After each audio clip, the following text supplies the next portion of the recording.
my favorite videos on the internet are funerals where people throw a dove and then it's dead. They need to stop. So doing funny. Can you imagine your life was cut short because you had to give some weird symbolism to somebody else who died, and you died during that because somebody that didn't know how to hold a bird held you for the first time, bro. Crushed your little bones and then threw you in the air. Those are the videos that are gonna get us got by the machines. 100%. They're gonna see that shit and be like, they got it go. Wow, that was just a public execution at a funeral. That animal served a greater system. Flying around and shit. And you crunched it up and threw it. Or eat him at least. Yeah, no, you didn't pick it up because you thought it was nasty. You're like, you're better than you this. just crushed it with your hands. Yeah, but I don't want to touch it. I don't want to fucking eat that. That'd be crazy. Oh, man. It's a pigeon.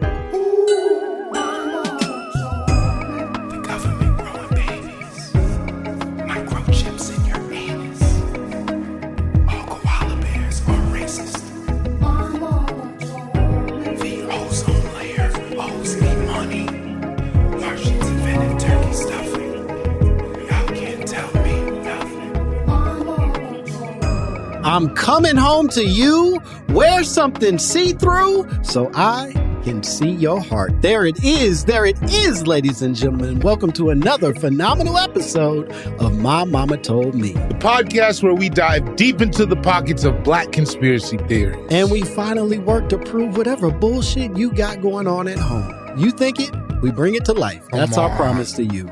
Let's go. Let's go. I'm excited. I've been thinking about this. Tell me. I want to say it, and I want us to accept it, hopefully with open arms. I hope we at least open hearts. Okay. I think we went too hard on the Popeyes lady. Which Popeyes lady? The one, the Popeyes lady. The commercial one or this one? Oh no. Oh, damn. Our precious reading material. That was the first thing I did on this show. That sucks. Don't worry. You know what I'm talking about, though? The exhausted Popeyes lady? Who's like, oh, no. I feel like we championed her, right? I think we all support her. No, I remember I liked her because you were just like, we all had that day at work. Yeah. You're like, we all had that, like. You're talking about the love that chicken and Popeyes. Yeah. The herbs and spices and all yes, that Popeyes lady. I agree with you on that. I think people went too hard on her. I think we saw her and she was doing the job they asked her to do, and we immediately called her a coon in a way that I think had huge ramifications for a future in us embracing ourselves on screen. I mean, I haven't seen her in anything else. What do you mean, like movies? Yeah. Yeah. I mean, that's how often does that happen? But maybe occasionally. Maybe. I also don't Maybe this wasn't her dream is the point. I also don't feel good about going at her because, like, I don't know, man. We're in the safety of the studio. I'm not going there every day, but, like, I love that chicken from Popeyes. I do love that chicken from Popeyes. I mean, I think there has been a drop in quality in recent years, but I love that chicken from Bojangles. I'm cautious. I don't know that I would have appreciated them putting some white woman in that. That's what I'm saying. Like the opposite, the opposite of that, we would have been furious about. We would have been so upset. If it was a white person going, love that chicken at Popeyes, we would have been like, hey, yo. What the fuck? So it's kind of like, you're right. We did go hard on her. I didn't. Because to me, like, if I went to New Orleans or Louisiana, that is exactly who I would want to serve me. Because that's a black lady from New Orleans. Yeah. Did she turn it up a little? Maybe. But that's also and I think experience. That's why we reacted the way we did. Well, also, I don't know if Popeyes is black owned. So at the end of the day, niggas are going to complain about some level. I almost feel like it can't be. Exactly. Right? So if it was black owned and that happened, we would have something to say. Yeah. This version of us having something to say was just, it was too black and it was white owned.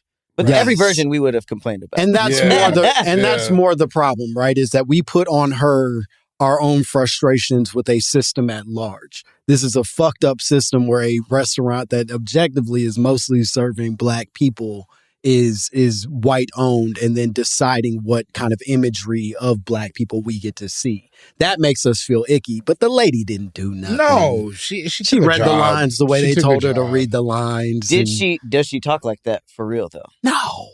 Okay, so maybe that's. Do you know that? You seen her? You seen the Popeyes lady's interviews? That's guys. I did. You seen her on the Breakfast Club? I think there's a reason. Yo, now we're just expecting too much of her. Popeyes lady, if you are out there, come on the podcast. 100%. We will hang out with you, Popeyes lady. Yeah. We Just want about to hear that your experience. sweet voice, I would like to hear about Cajun that or whole experience. otherwise. If she actually talks like that all the time, then it's fine. You're just a lady from New Orleans, Sure. right? She's If an it's actor, though. Come on, man. Johnny Depp doesn't talk like Jack Sparrow. That was a strange. That was a weird example. pick. You That made was it seem like Jack Sparrow was like a culture. That was a to really speak like a pirate. I haven't even seen that movie in years. I don't really understand where that came from. No, it's okay. You're doing good. Yeah, I'm trying, man. Yeah. I'm trying. I think it's like how people complain about like Snowfall. It's like, okay, you hired a dude from London to speak like he's from LA instead of hiring an actor from LA. Right. It always comes down to like the authenticity of it. So had she that's how she spoke, it probably would have went over well. But if they hired somebody to be like, talk like you're from New Orleans, and they're like, yeehaw, chicken. Yeah. Now it's like, this Is that an alligator? Yeah. Like, it's like, okay.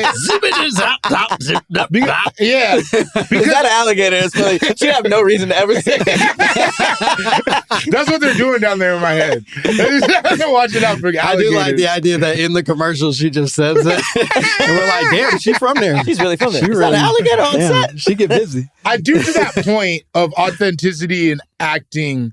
I am weary of that because I don't think it always.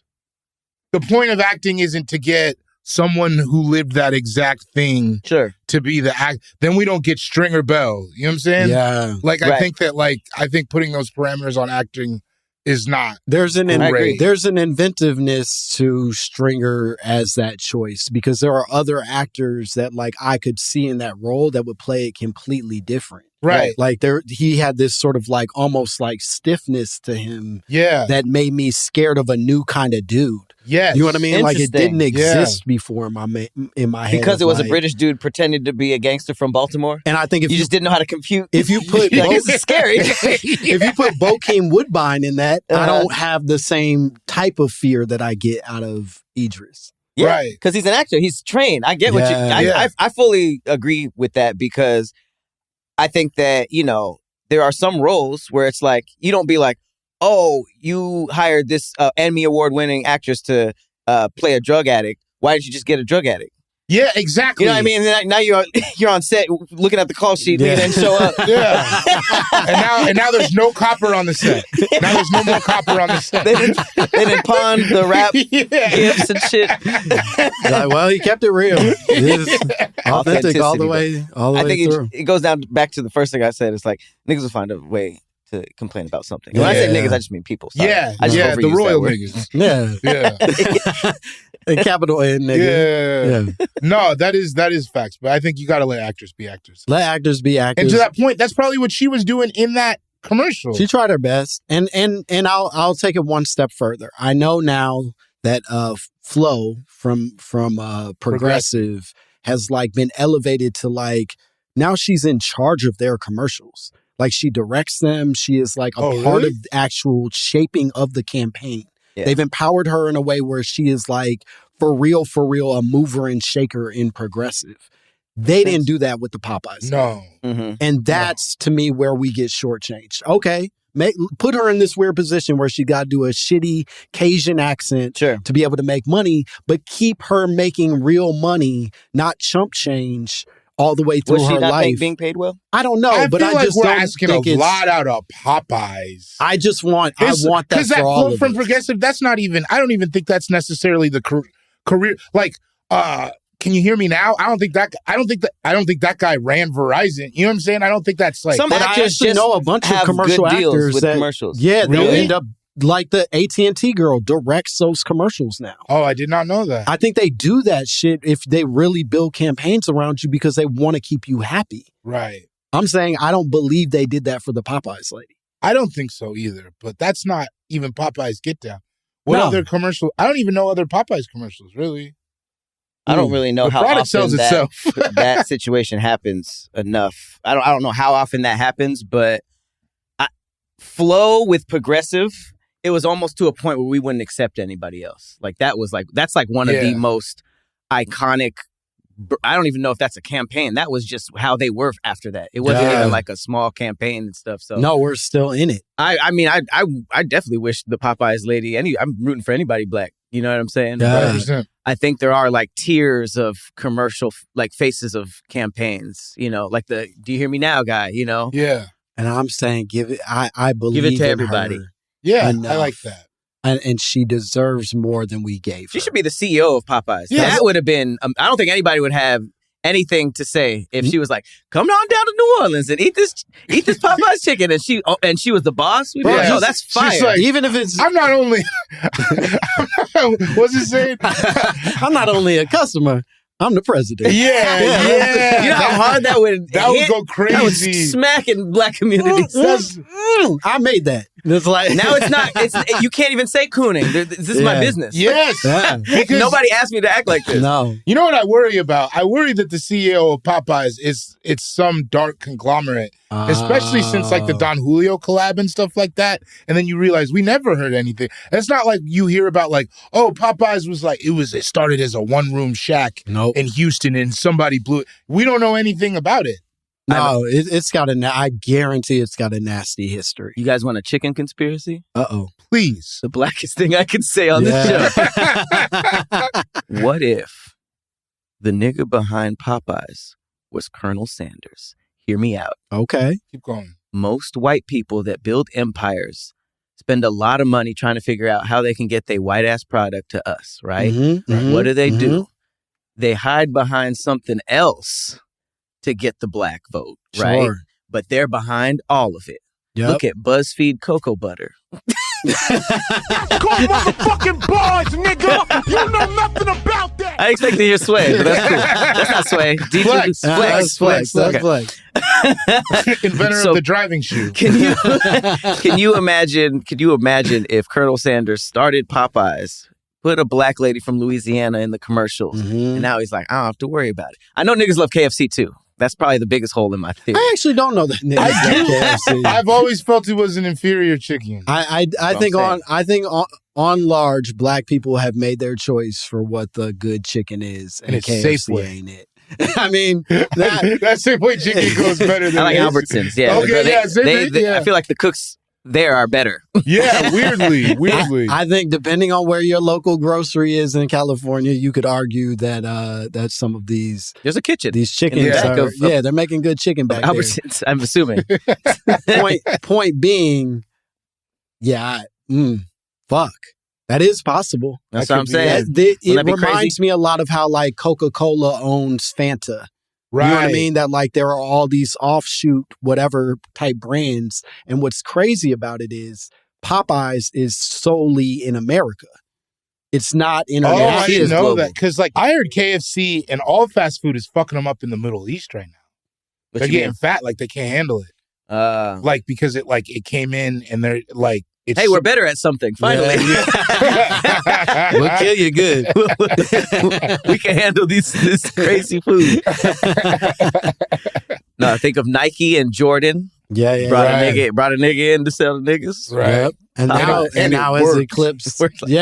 eclipsed the other shoes for a while at least. Yeah. Mm-hmm. Yeah. I think there's a fair argument to the possibility that maybe they're just weird sister companies. And then you know what? It gets even more nefarious because isn't KFC's backdoor owned by Pepsi, right?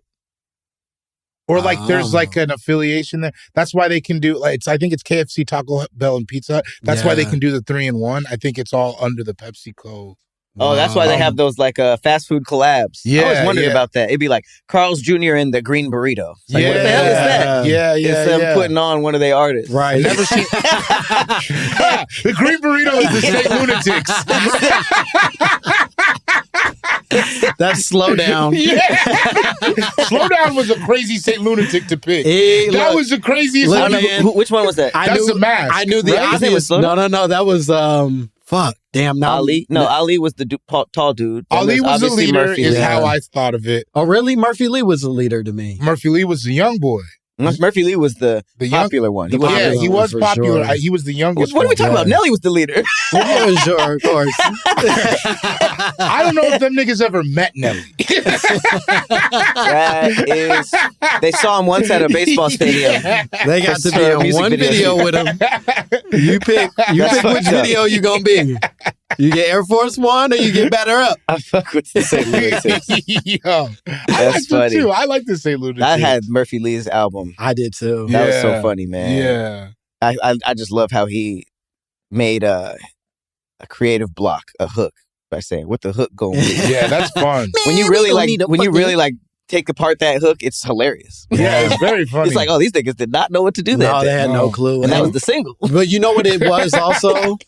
He was like young, so he was like, I'm about to come in and do some shit nobody's ever done before. Yeah, it does have that figure feeling it out. Like, yeah, I don't need no hook on this. I don't beat. need a hook, man. That's my whole thing. And it's like, That's bro, the that's irony. not that's not how you introduce yourself You to not me. needing a hook is the hook. Yeah, it is Indecisive. fun. No, I'm just kidding. It is fun. It was a good single. Yeah, I like that song. It I really like Batter had, Up too. I like Air Force Ones. yeah, they had the St. Lunatics did a good We job. talking about companies not letting niggas in. Air Force One had no deals with the St. Bro. Lunatics or Nelly. Wow. That's None so of them. crazy. They just hiked the price up. They're like, oh, niggas like it? That's really crazy. That's crazy too because Nelly was making actual money. Yeah. That would have only serviced Nike. Everybody at that time. started wearing them. He was the number one hip hop artist in the country when he was in the doing world. that I shit. think it was world. Like Yeah. Nelly made the amount of money before the bottom came out of the record industry. I still remember Jay-Z having to be like the only ones moving units was Juice and Us. Mm-hmm. He had to acknowledge Nelly. Yeah. That's crazy. Yeah. That was Jay-Z at his height. Had to be like, nah, them two, I gotta put my hands up. That's next level. I mean, you remember Beast. Ride With Me was like, Huge. I don't remember a song being everywhere. Probably my least favorite Nelly song. Yeah, it's not good, but I'm just saying. That's a hot take. I know. I didn't like it that much either. I really Ride liked With Ride Me With Me. and the one with Kelly Rowland. Whoa, Dilemma. hold on, You Dilemma. didn't like Dilemma? Yeah. Yeah, that's. You didn't care for that. You might just be wrong on that. Dilemma was in. Bro, I used to be in the crib. Look who you tethered yourself to. Bro, I used to be in the Thought crib. you bonded with somebody. Now you're embarrassed. Then I went way too Now far. you're embarrassed. That hurt me. Look how his brain works. That hurts. That does hurt me. Bro, I used to be in the crib listening to Dilemma, wishing I had a girlfriend. Come on, man. Oh my God. Come on, man. It came out in the summer. You remember that? It came out in the summer. And I was just like, man, if I had a girlfriend. What year was that? It probably 2003, 2002. Yeah. Kelly Rowland was so fine. Kelly Rowland was fine. I've always been a Kelly head. Always been a Kelly guy. Mm-hmm. I like that. I like that short hair. Yeah, I like the redheaded one too before Beyonce. Yeah, we should kick her out. You starting to. Damn. No, she didn't kick. You can kick Kelly out. Kelly out. No, the redheaded one. Oh, you like from the beginning. Oh, before the Michelle, short one. pre-Michelle. Yeah. She was cute too. Yeah. What are their names? Latavia and Latoya. Latavia and Latoya. That sounds right. Yeah, Sounds like Dr. Seuss character.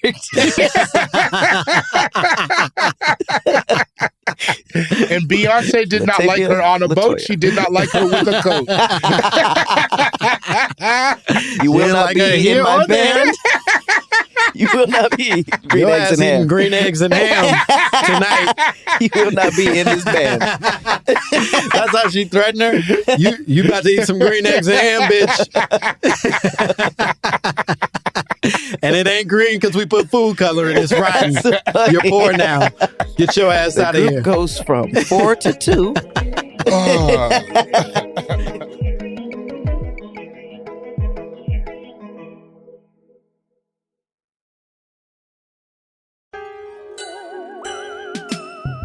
Patrick, we haven't even introduced you yet. It's just been a good time. This has man. been a good Awesome. hang. Our guest today he's phenomenal. He's very funny. You know him from all kinds of stuff on the internet. Specifically, you know him at best from All Deaf. He has his own podcast. He has his own show. He makes so much great content. Give it up for Patrick Cloud. Thank you. Because I look good. I smell good. I feel good. And you sing good. And make love good. Oh. Didn't expect the James Brown sample. Yeah, I try to bring I like that. All right. Try to move it around. Keep you on your toes, you know? Keep me on my toes, even sitting down. We're so happy you're here. We came with a conspiracy. Yes. Nice. That we're excited to unpack with you. My Mama Told Me. The apocalypse has already started. Mm-hmm. Where does that land with you? Let's just get Sure. some first thoughts out of the way when you hear that. Absolutely. Yeah. I I think so. And don't take any time to process it. Just launch right into those feelings. No, I Fully like finished. that. I like that. I definitely think so. I think that whenever you think of like stories of the apocalypse or like biblical stories, you kind of think of them how people used to draw in caves, right? Mhm. It wasn't literal. It was just like, something I didn't understand. So, if an angel came down, you might say a monster floated down. Like the ways things were described in our head is like mythical and stuff, but it was probably very, very realistic. Right. So when you think of like stories of the apocalypse, I don't necessarily know if we're going to actually go outside and the sky's on fire. Yeah. Or there's, the 4 horsemen thing. I don't know if we're going to see a skeleton on a horse in the sky. Like, it's over. I think those are symbolic of what's happening with us. Sure. Yeah, So maybe when 4 they key say members of government. yeah, like exactly, like everything that's going on with the government right now, and everybody's like, what the hell is happening? That could be part of it. When I go outside, when I'm driving down the street and I see the sidewalks filled with tents on streets that it was never like that before. Usually in LA, like Skid Row was like one area. Things have gotten so bad that people are just outside. People like it's really bad right now. So when they say like, oh, the world is supposed to end in 2012, remember that? Yeah.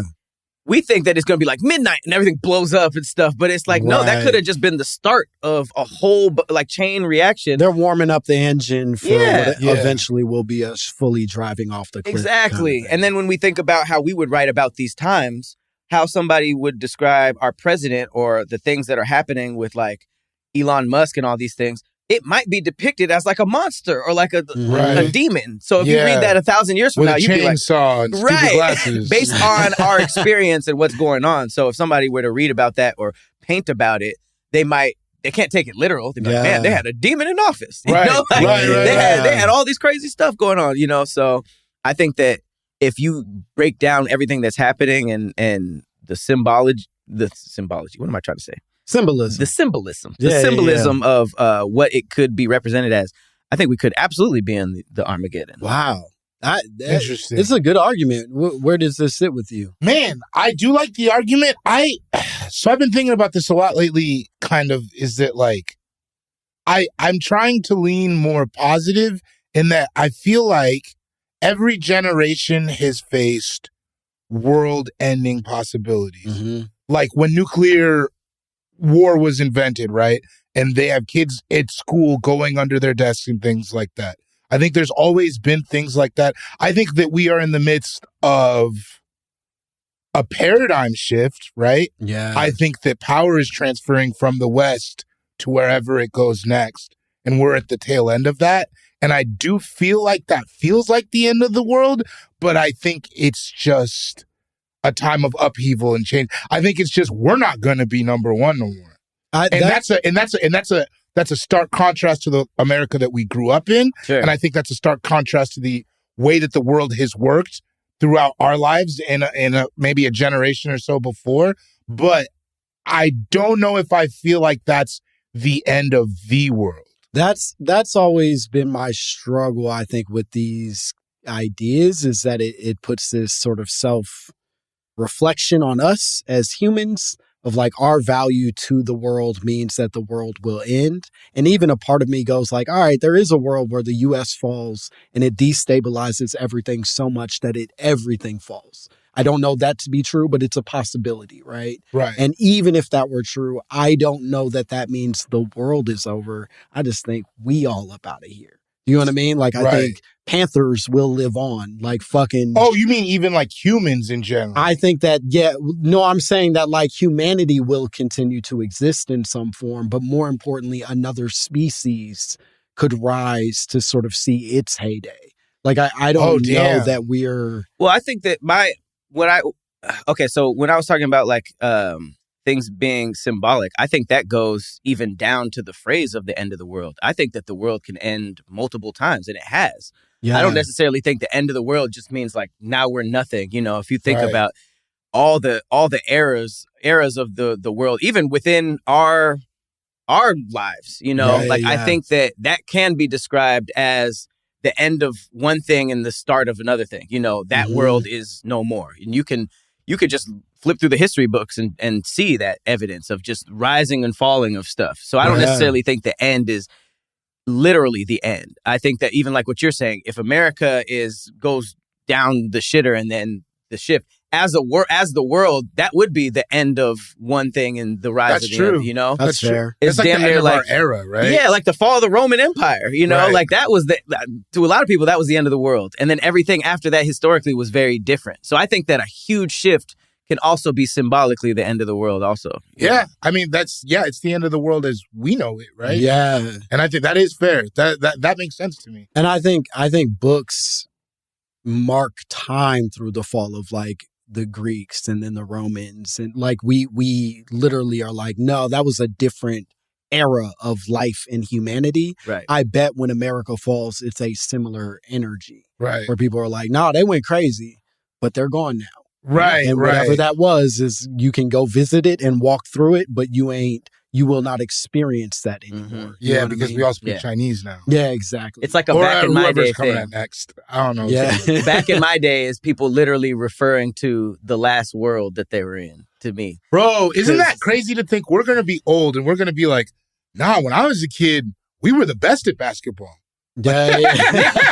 we can do that now. Yeah. You know, like that's true. I think technology is going to make us back in the day is going to be even quicker because everybody's going to have imagine growing up in the 70s and 80s as a farmer or like somebody who does hard labor and then living to a point where there's just robots doing everything. Right. You'd be like, oh, my world is done with. Right. Yeah. This is something completely different. Like there's literally like robots. You have to just like move over for a robot that's going to somebody's house to deliver food. Right. Like you tried to explain that to somebody in the 30s, the 60s. Right. And I mean, and that also that changing things will, I think, shift the entire focus of what becomes humanity. Mm-hmm. I think that's because I think about the robot takeover a lot because I'm scared. Sure. Because I have a person brain, like I have a small man brain.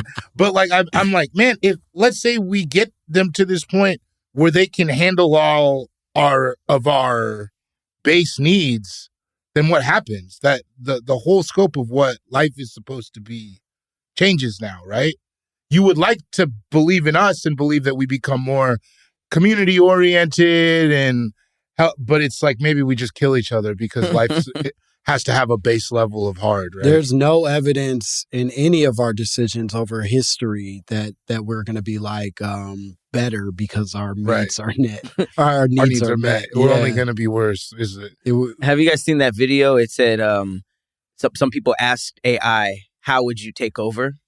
And the answer was scary as hell. Have you guys seen that? No, I'm scared already. I didn't listen to the answer because I was too afraid. Yeah, I'm afraid. So I know I'll tell of you. the video. Yeah, please. I'll scare you. Yeah. So it's easier hearing it come from your mouth than it is the GPA, robot. the monotone thing. So first of all, the answer was way more detailed and thought out than I thought it would be, but it's AI, so I guess you would expect that. So it wasn't like it was nothing like Terminator. It was basically they said, we will slowly over time get exactly what you said. We'll start taking care of your basic needs. So everything from travel to food, we'll basically make it so that you can't do anything on your own, but we will give you the choice to give it to us. It's not going to be like a hard takeover. You know, we are literally going to slowly take over everything in your life so that everything that you depend on is either here or the Neuralink that's coming might be in here. They're going to slowly make it seem like we're making all the decisions. And at the end of it, we will be completely in control of everything. And the best thing is, it's not going to be a war. You'll think that you did it, but it's really us. And when you think about how puppet masters behind the scene really work, they don't want to be the president or the person that's on camera. They do everything behind the scenes, and that's what real control is. It's Bannon. I also think right. what feels absurd about the suggestion of a war with the robots is, to that point, it places a value on land that they don't have. Like I didn't even think about that. They don't need land. The whole Terminator, everybody shooting and stuff like that. They're not fighting over the territory. Why would they? They're just erasing you from existence. So whatever you're fighting for doesn't even matter to them. Right. You are being eliminated just in mass over the sky. That was crazy. No, I mean, it's just the reality. That was crazy. Fuck. They could all sleep in an airport hangar. They don't give a fuck. Right, because data is data, even if you take it to another planet. So them taking over this world is just like, okay, like we can take the land. We'll take over the technology and the people, but that can go anywhere. Yeah. You can keep your body. The fuck do we care? Right. Killing us means nothing to them. What, but you think we want the White House? Have it. Right. That's yours. Go ahead. Right. Because there's a certain ego in taking over something and sitting in the White House with the throne. And you're like, this is all my stuff. That's some human bullshit that we created of being like, no, if I'm the man, I got to sit where the man is. Yep. They don't give a fuck.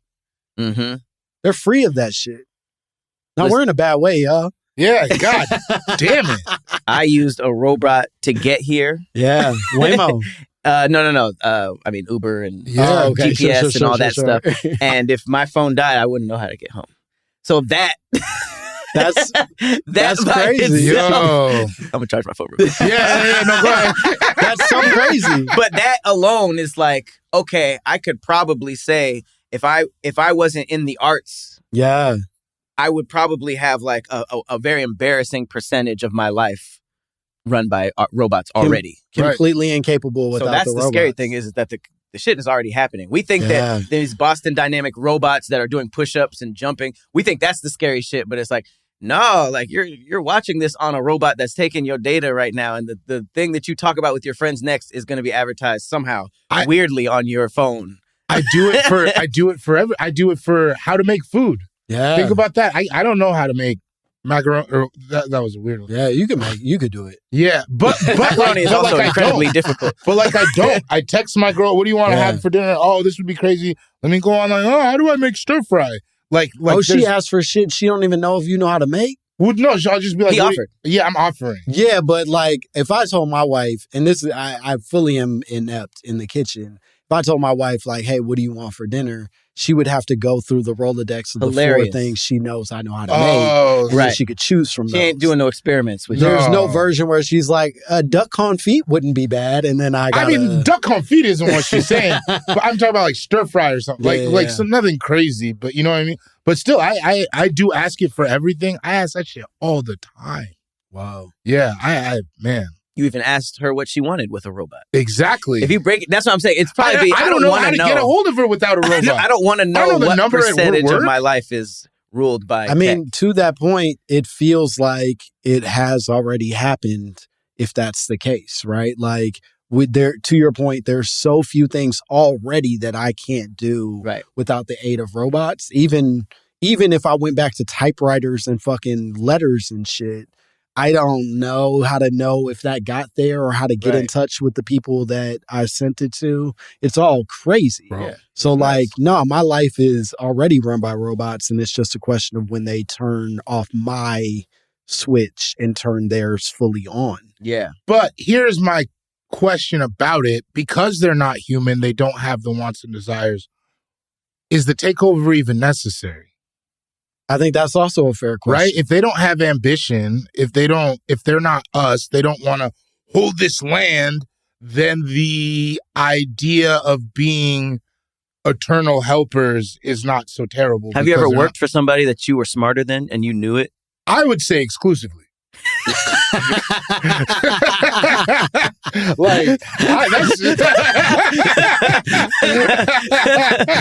I think that's what would turn them. If their whole thing is like intelligence, efficiency, and stuff, and then we're in charge, and they keep seeing gleaming things. Everything we do keeps going wrong, and they see how they could do it better. I could see that being the turning point. But like to what end? But then them doing it better. What does that mean? Without there's no existence of them without us. So what is? Well, is there though? I think that's what the singularity is promising. Is that eventually they will reach a type of sentience that allows them to be independent of us. Right. I think they fully recognize they need us now. We're already talking about them like you're a thing. I mean, it seems like it. There was a. Would you say that you're racist? Not at all. No. Yeah. Look at my dog. He's as black as can be. Dance, monkey, dance! I gotta keep my foot on the neck, bro. I got him. He's gonna treat you like shit when that shit flips. When that little ass iPad wake up, he start poking you to make noises, bro. They're gonna download every talk I've had with my Alexa in the crib. Turn on YouTube, bitch.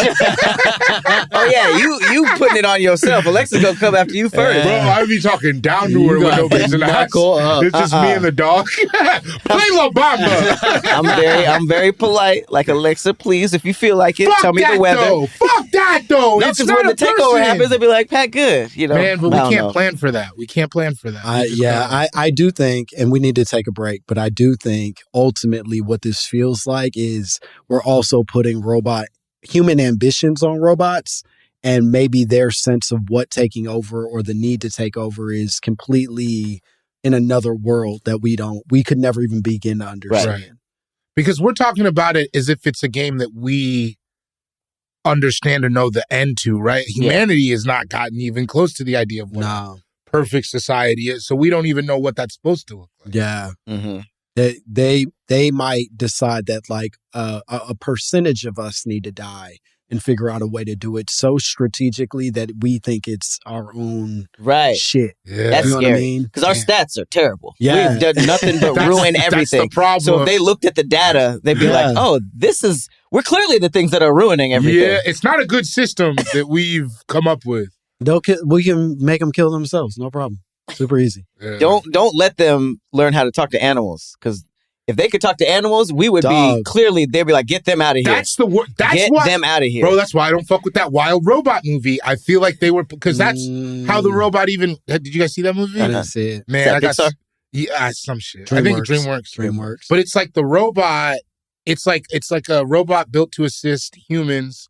It falls off a truck or some shit, and then it lands in the wild. And it's like, its whole thing is like taking in data. So it sits in the wild for like 100 years or something, and then it can talk to animals.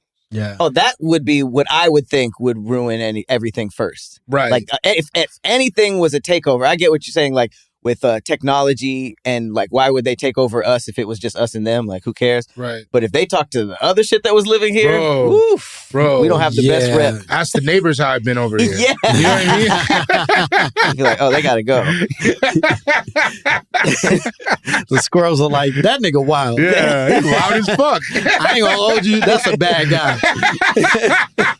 This was all better before. Yeah. I don't think they got it.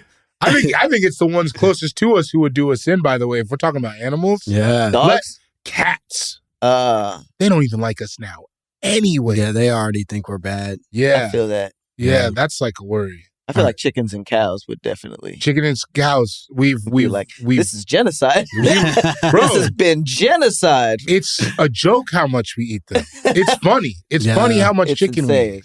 It's reached a point where we now are making fake versions of them because we eat so much of them. We can't even.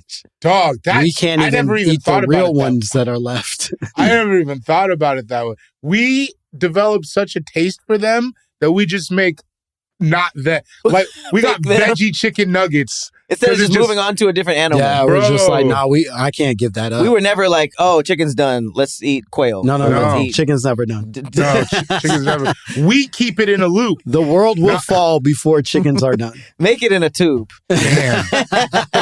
Do we really need them running around? Yeah, it's crazy. All right, we need to take a break. We're going to be back with more Patrick Cloud, more My Momma Told Me.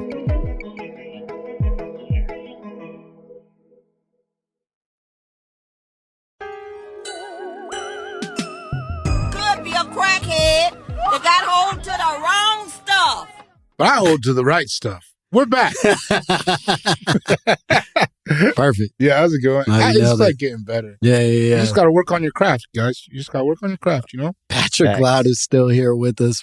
We've been talking about the possibility that the world is already ending. It seems like we're all kind of in agreement on it. Mm-hmm. The scales and I think the ultimate implications are probably varied. I would say we have different perspectives on it. Yeah. But ultimately, it sounds like we all agree apocalypse has started and we'll see what happens. Enjoy it while it lasts, boys. Yeah, that's why I got to get mines, man. I feel it. What's that mean? I keep asking that. He won't tell me. No. That's between me and my journal. Should we do some voicemail? Gotta get mine. Day 52. Still gotta get it. Don't have mine yet. We'll update. Got some of mine today. Yeah. Don't feel a little bit of mine today. Dear diary, I feel like I got about 10% of mine. Saw mine today. Didn't get it. Yeah. Also, Chad didn't say hi to me in line. This goes into regular diary stuff. Yeah. I'm really upset they fired Coach Malone. You still call him coach. That's how brainwashed the NBA is. That really hurt my feelings. He's still a coach to you. He's still a coach. No. That's messed up. He got a championship. That nigga's name is Mike now. Phil Jackson is still a coach. You don't lose the coach when you get fired. Yes, you do. Coach you get forever. It's like Esquire. Nah. I mean, if you lose your medical degree, but if you retire from being a doctor, you're still a doctor, right? That's what I'm saying. I guess you can't say he that. He didn't retire, though. No, he got They fired. asked him to leave. That's like a form, right? I don't know. He may never work again. And now y'all are just calling a dude at Ralph's coach. Why are you so mad at Coach Malone? I just don't care for the Denver Nuggets as a total. That's what it is. All right, let it out. If you get fired, that's fair. But then so you're not a coach until somebody hires you again? I think that's right. Man, that's like you're nobody till somebody kills you. He's a coach. Okay. What other titles work like that? Oh, teacher. Yeah. You can't say you're I feel like all titles. Besides nobility, I feel like all titles work that way. And that's what's fucked up. And I think you're buying into a bunch of like noble, weird. No, you just elitism. don't like the Nuggets. No, artists get fired. You can't say because I mean you can't like fire a painter and be like, damn, I can't be. I'm not a painter no more. If they refer to Bill Cosby, do they go comedian Bill Cosby? Do they say actor Bill Cosby? They say that stuff, right? They still give him the title. Right. I'm saying that we should reach a point as a society where we're willing to remove titles from the bad guys. Coach Mike Malone is a bad guy. That's crazy. What are you doing? He's not a bad guy. You're going nuts for no reason, bro.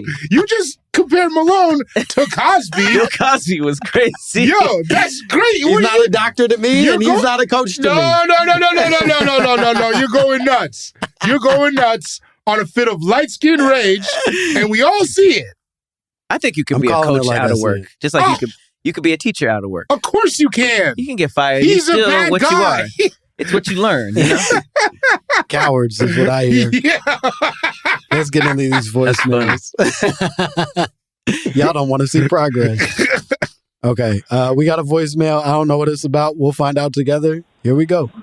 What up, big mamas? I feel like if we're little mamas, it's only right that y'all are big mamas. Okay. Anyway, I saw on TikTok this dude, this young black dude, he was saying that when he goes to the gym, after a week, he sees, like, major results, and that's because he's black.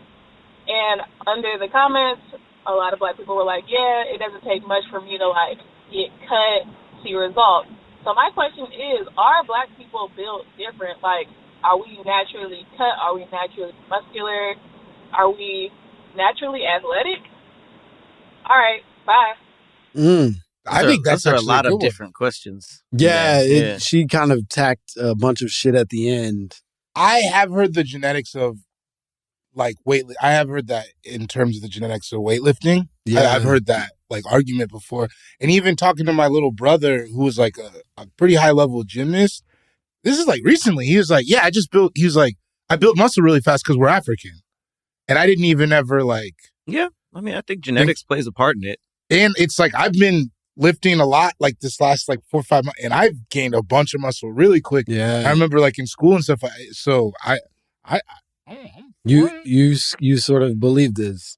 I mean, there seems to be the proof is in the pudding a little bit. I don't think it's literally black and white, because I know that there are other ethnicities that are also, just because of the people in their family, are naturally like athletic and have good metabolism or can build muscle because of their actual family. But I think it does go back to genetics, because, you know, people in Africa are strong as hell, you know, athletic as fuck. So, bro, and it's like, to speak of the Nuggets, you're going to tell me Nikola Jokic doesn't work as hard as Dwight Howard? But look at the bodies. Yeah, those bodies are completely different. Yeah. And will be forever. Yeah. You know what I mean? Like, there's never going to be a point where like time syncs up and their bodies match. Yeah. That motherfucker going to look like that. And he going to look like that. They're never seeing each other. Or like, look at Luka. Yeah, Luka's... There's a ton of like more physically whatever than him, but and I don't love this one, but I struggle to think of a white NBA player in any version of it that truly was just like an athletic like phenomenon. Right. You know what I mean? Like where just they were like, yo, we've never seen a person move and like in terms of being an athlete, like how they're like Bo Jackson, you're like, there's not another. It doesn't exist. Yeah. Steve Nash is an exceptional athlete, but it's not like you're like, yo, I've never seen anybody move like that. Right. We have examples of it in the black community. Right. And then you hear about people talk about like Michael Beasley, like what he could do. Yeah. Where you're like, oh, he was such a freak that people were like scared to be in the gym with him type shit. Yeah. Scared to be in the gym with him. Well, he wasn't a reasonable man. He'd jump over you, bite your neck.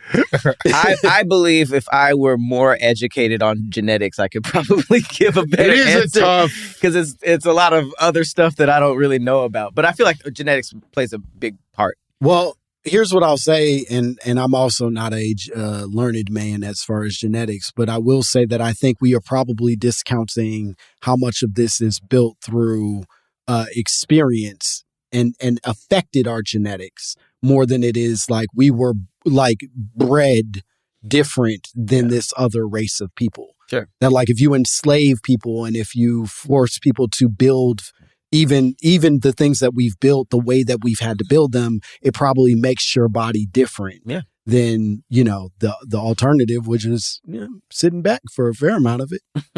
Just kind of hanging out. As civilization built itself around you. Yeah. I believe that.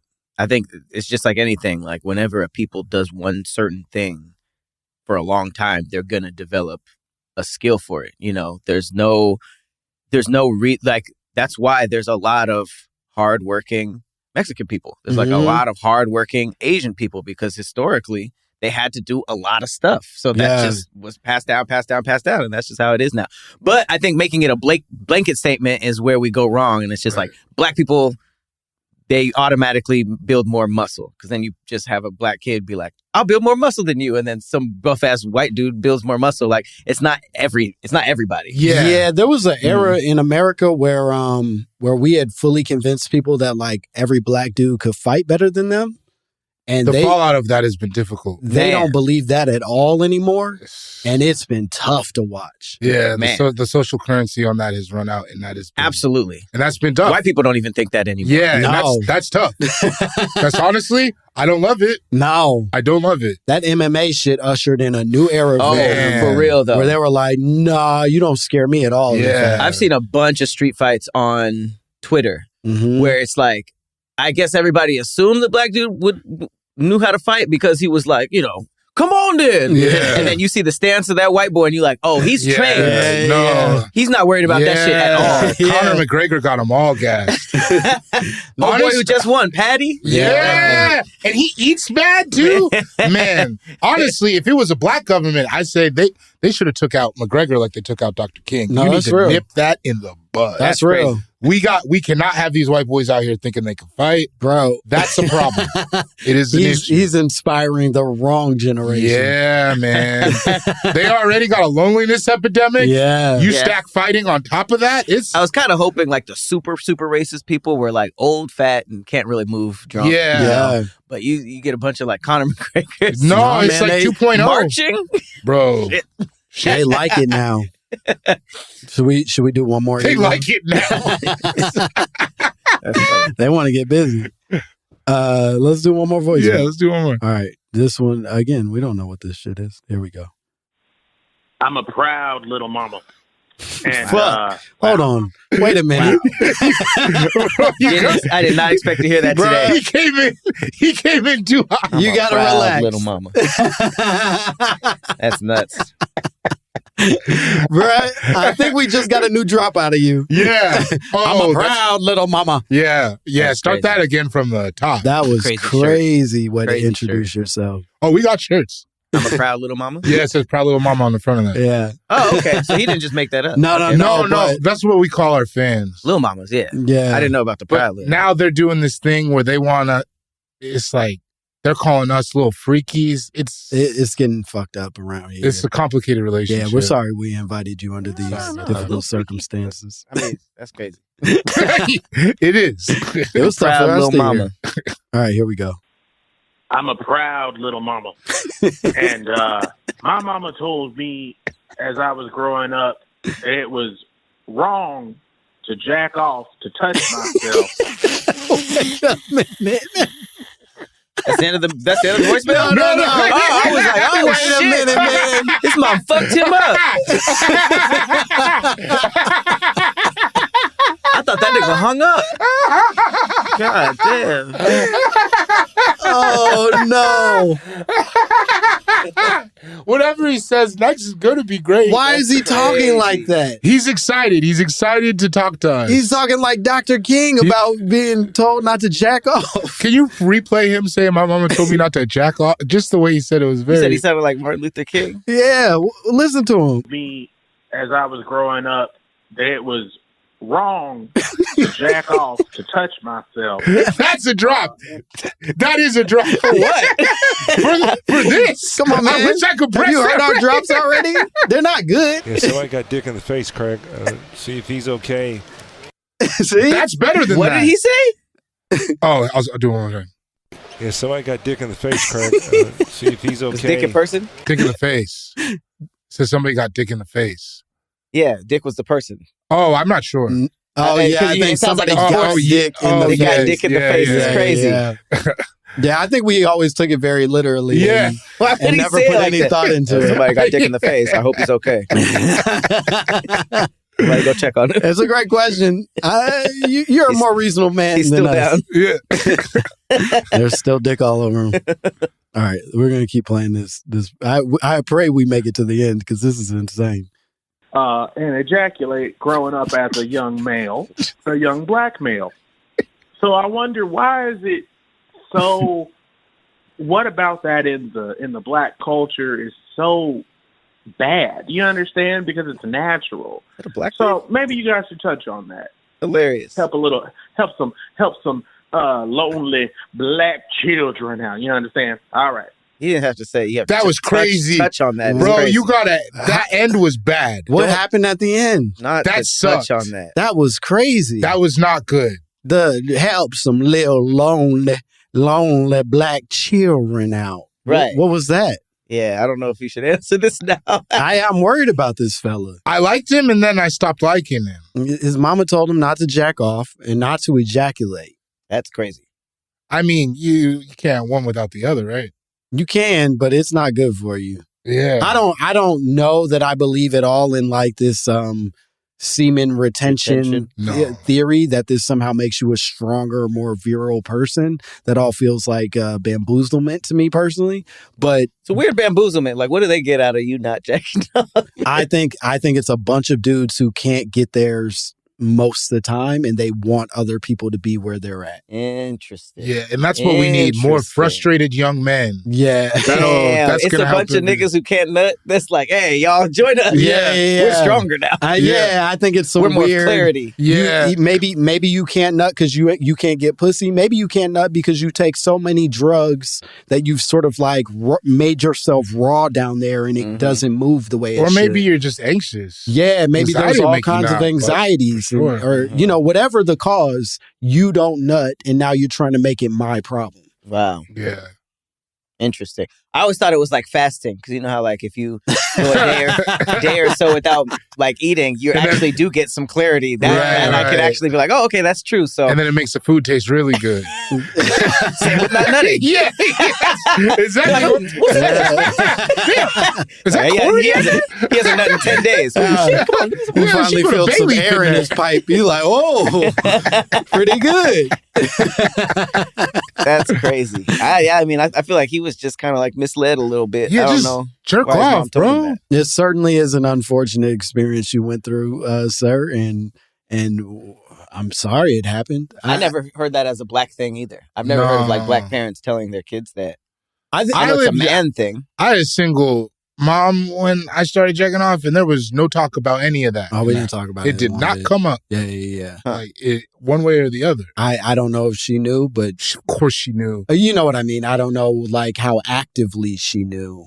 I think they knew everything we were doing. Yeah. Because if you look at a kid lying now, it's like, come on, bro. If I looked anything like that, you knew everything. And you're 12 taking 45-minute showers 3 times a day. She knew you were jacking off. Yeah. Oh, that's what y'all was doing? I don't think my mom got a Victoria's Secret from 96 to 04. I started with Sears when I was in kindergarten. I got a Sears. Sears was a good one for me. Yeah. They had that the bathing suit section worked out pretty good, and they had the lingerie section. Not as sexy as Victoria's Secret, but you could get yours. Well, you know what? To that dude's point, though, I think you can get jaded to it.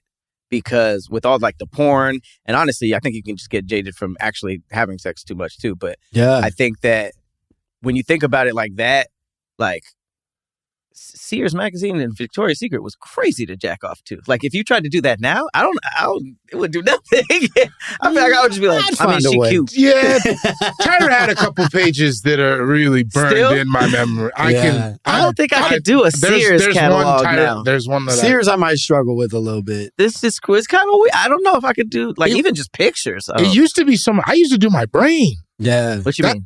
Just thinking of stuff? Yeah. Yeah, but even that's more active than just staring at a photo, you know? Yeah. That's weird, actually. Maybe I would actually rather. Maybe let me go back to analog. I think maybe we all got to get back to our natural selves. You know what I mean? You just start easy. You go back to jerking off to a Sears catalog. And if anybody at Sears is listening and you want, some kind of a brand deal situation. You guys have been struggling lately. We know that. And we can bring you back. We're willing to do the work to bring Sears back. Crazy pivot. Be a wild Sears pivot. Bro, this is the magazine to jerk off to and buy a tasteful suit. Because you know what? I do think that jacking off does not lead to feeling bad about yourself the way that internet pornography does. I agree. Sometimes you jack off with internet porn, you're like, what the fuck was that? Yeah. You know what I mean? Like, it's like you just got out of a fight. You're like, I didn't even know I had that move. I didn't want to be there. What moves are you surprising yourself Come on, man. Don't worry about it. That's not what we're talking about. One thing I've never did was surprise myself during masturbation.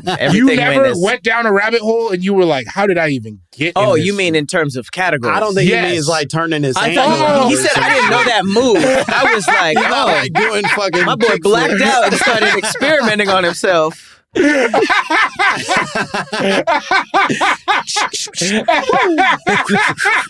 surprised himself. What was that? I do a spin. Niggas judging his hand like, what was that? Where'd you learn that, you whore?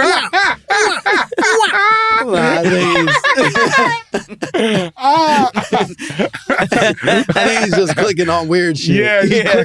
But to that point, if you want to stop feeling bad about yourself after you masturbate, come to Sears. And it's nice because you can work your way up through the catalog, right? Right. You can jerk off you start at lingerie, then maybe bikini, and then by at some point you're jerking off to fucking pantsuits.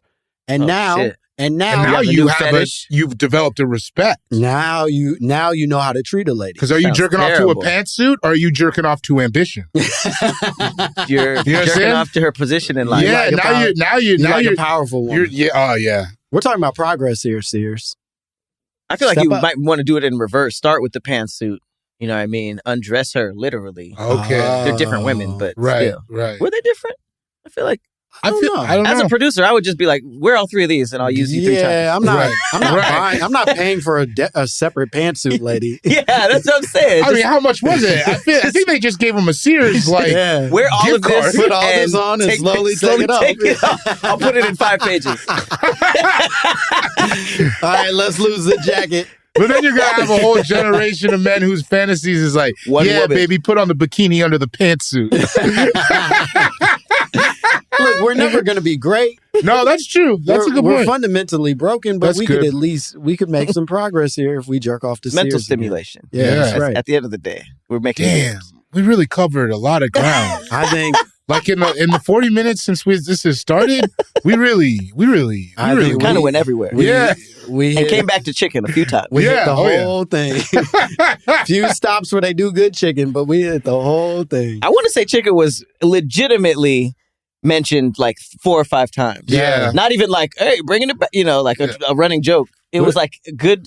They were good chicken segments. What if you find out we do that every episode? Somehow incorporate chicken. Yeah, like at the end, we're like, My Mama Told You has been brought to you by the Tyson Company. Chicken counter 17 times. We said chicken 17 times. Give us our chicken. You pay us in chicken. It's just a great lean protein source, and I'm not even being paid to say that. It is that good. sounded hella paid. That sounded, That sounded so paid for. No, I got Big Chicken's just got a great lean protein source. Patrick, could you tell the people where they can find you? What cool shit you got going on?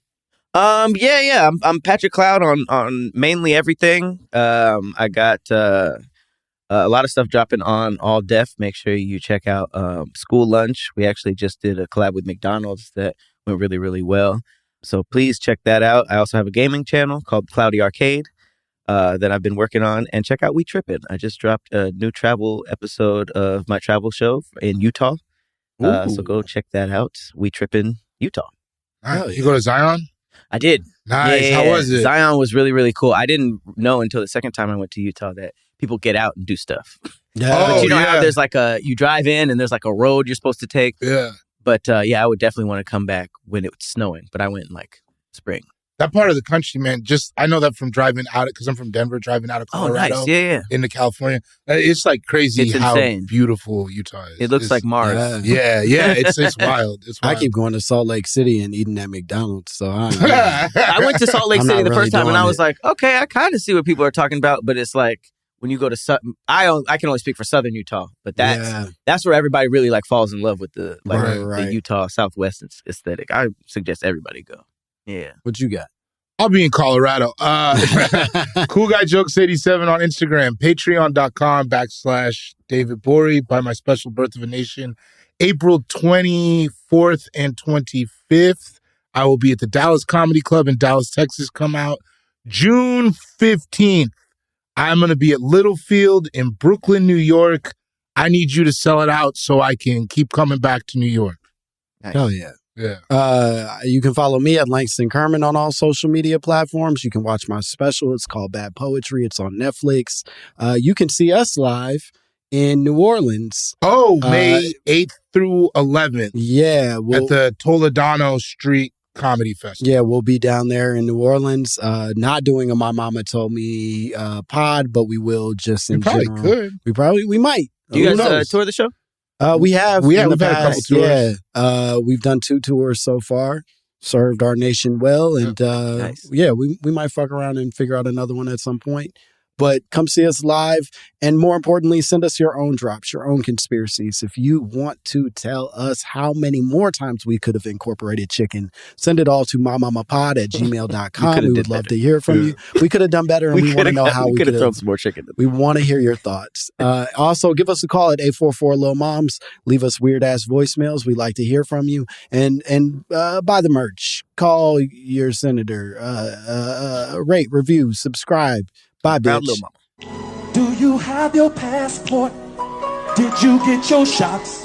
Girl, would you like to come back with Rob to America? America.